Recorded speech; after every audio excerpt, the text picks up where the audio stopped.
Eu sou o professor César Bodão, mais uma aula para vocês aqui de conhecimentos pedagógicos. Hoje nós vamos falar das relações de gênero, tá? Como que se dão as relações de gênero, o que é relação de gênero. É uma aula que é um pouco mais curta que as outras, porque nós vamos só falar sobre isso junto com a perspectiva da inclusão, junto com a perspectiva das relações da escola. Tá? Então, quando nós falamos de gênero, nós estamos trabalhando sobre o quê? Tá? Qual é a base teórica que vai embasar essa perspectiva do gênero na nossa sociedade? Que perspectiva nós temos quando nós falamos de relação de gênero na nossa sociedade aqui contemporânea?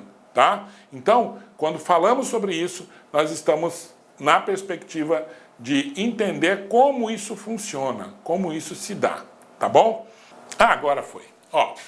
Segundo o pensamento pós-estruturalista, a identidade de gênero não é um dado natural. Veja, identidade de gênero foi criado. É uma coisa que foi criada a partir da perspectiva de um movimento, o chamado feminismo, tá? Então é isso que as teorias buscam. Então não é um dado natural, mas sim resultado de uma série de discursos que permeiam as relações de poder entre as pessoas. Tá? Quando nós falamos de gênero, isso foi criado a partir desta discussão de poder que existe entre as pessoas. Tá? Então, falamos de gênero, estamos na perspectiva de identificar, então, coisas relacionadas a gênero. Então nós colocamos gênero masculino, feminino, nós colocamos os homossexuais, etc., junto dessa perspectiva de gênero. Criamos várias perspectivas através desta discussão que permeia uma relação de poder. Tá? Então essa relação de poder, obviamente, do homem sobre a mulher foi criada a partir disso. E a partir disso nós criamos essa perspectiva que vai abordar, que nós vamos abordar agora. Tá? Então aqui, é um conceito, é uma categoria das ciências sociais, aqui tem que estar separado, que diz respeito às diferenças socialmente atribuídas ao feminino e ao masculino, cujas marcas se escrevem sobretudo nos corpos das pessoas. Então, vai começar aí, a diferença entre o homem e a mulher. Esta diferença, ela vai sendo superada, ela vai sendo conversada, discutida em várias perspectivas sociais. Então, se você olha, por exemplo, um autor chamado Fritjof Capra. Fritjof Capra é um contemporâneo, é um filósofo contemporâneo, que vai trabalhar em um livro chamado Ponto de Mutação, aspectos relacionados aos seres humanos, né, como ondas, né? E como gráficos. Na verdade, são gráficos que sobem, que descem, que sobem e que descem. Então, o Capra vai lá no primitivismo e vai colocar as questões relacionadas ao seguinte. Quando o homem era primitivo, diz ele, a sociedade era matriarcal. O que significa isso? Sociedade matriarcal, ela quer a sociedade em que a mulher é quem mandava. A mulher é que ditava as ordens. A mulher é que falava, que era chefe da família, digamos assim. Certo? Com o passar do tempo, com o desenvolvimento das armas e com o desenvolvimento das guerras, a força física passou a imperar. E, biologicamente, o homem tem mais força física do que a mulher.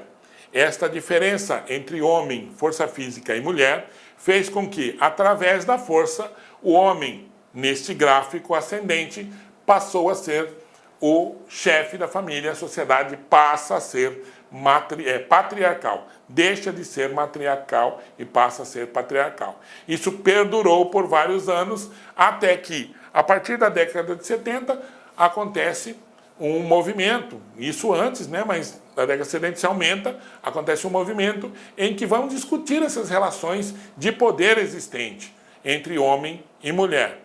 Tá? E aí há também o desenvolvimento de novas tecnologias. Tecnologias essas que fazem com que a força bruta não seja mais a coisa não seja mais a coisa importante na sociedade, não seja a coisa mais importante na sociedade.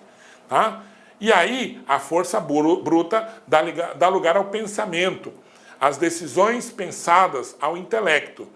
E isso faz com que homens e mulheres voltem a ter uma determinada igualdade na sociedade. E esse gráfico que estava assim começa a cair e começa a haver uma nova perspectiva da mulher enquanto sociedade. Então hoje nós podemos observar, por exemplo, que a força bruta ela é exigida em alguns aspectos, em alguns setores da sociedade somente, e não em todos, tá? Onde nós vamos encontrar força bruta hoje que uma máquina não possa fazer? Tapar buraco de estrada.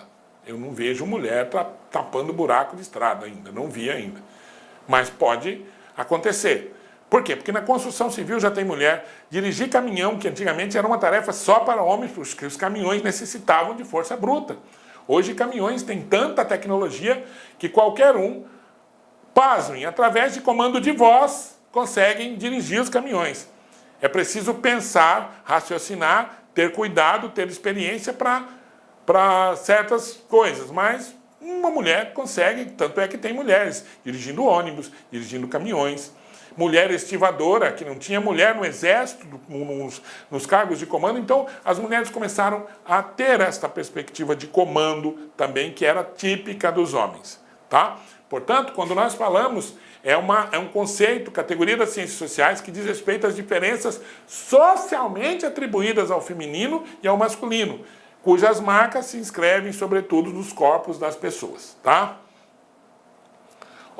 As marcas de gênero se intersectam a outras marcas raciais, étnicas, de classe, de idade, orientação sexual, produzindo hierarquias, ou seja, relações sociais assimétricas e desiguais em termos de poder, tá? Em termos de poder. Então, essas coisas criam as chamadas supremacias.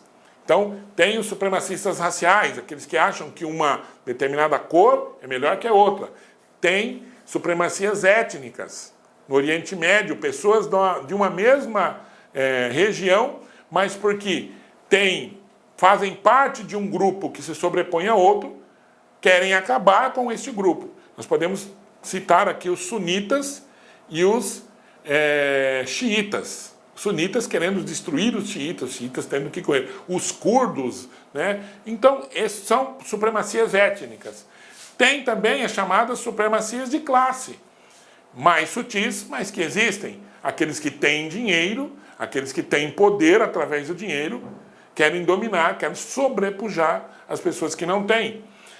De idade, porque eu sou mais velho, etc. De orientação sexual, os heterossexuais não aceitam, não concordam, querem fazer de tudo para que as pessoas que não sejam heterossexuais sejam subjugadas, diz isso, não tenham direitos e etc.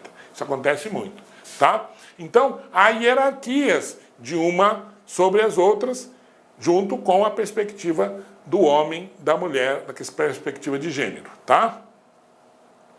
Bom, o termo gênero, portanto, diz respeito aos processos culturais que atuam mediante relações de poder, construindo padrões hegemônicos a partir de corpos sexuados, tá? Então, quando eu falo de gênero, eu estou falando de corpos sexuados. Então, uma perspectiva de poder que quer se sobrepujar o homem, se sobrepor à mulher, e o homem e mulheres heterossexuais querendo se sobrepor às pessoas que não têm este mesmo tipo de orientação que ditos normais por essas pessoas.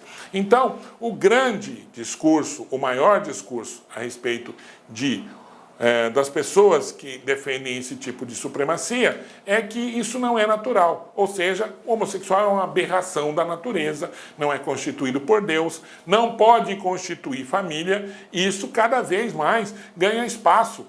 E mesmo com toda esta resistência, ganham espaços as famílias não tradicionais, as famílias não mais sistêmicas, aquelas famílias que não possuem mais o mesmo tipo de formação tradicional. Então você vai ver um casal homoafetivo masculino criando filhos que não são necessariamente homoafetivos, né? Casal homoafetivos femininos criando filhos que não necessariamente são homoafetivos, tá certo? E isso cada vez mais está sendo trabalhado, sendo estudado e sendo colocado em prática, tá? Bom, a identidade de gênero pode ser compreendida como a autopercepção de cada pessoa, veja, autopercepção de cada pessoa em relação às categorias sociais que dizem respeito ao masculino e feminino, a parte de uma representação biológica que se constrói pelos fatos sociais e culturais que são predominantes na formação. Ou seja, eu me identifico como em um corpo masculino, mas com perspectivas femininas. Então eu quero ter o direito de, em sendo assim, me tratar como uma pessoa de gênero diferente daquela que biologicamente veio comigo no meu nascimento, certo? Em outras palavras, muitos meninos na adolescência não se veem como meninos, estão no corpo de meninos, mas se sentem como meninos, como meninas, têm atração por meninas. Isso deve ser discutido. Isso existe, deve ser discutido. Então é isso que... Olá, meus amigos, minhas amigas, quero pedir licença para convidar vocês a fazer o nosso super curso online para a Secretaria de Estado de Educação de Minas Gerais 2018.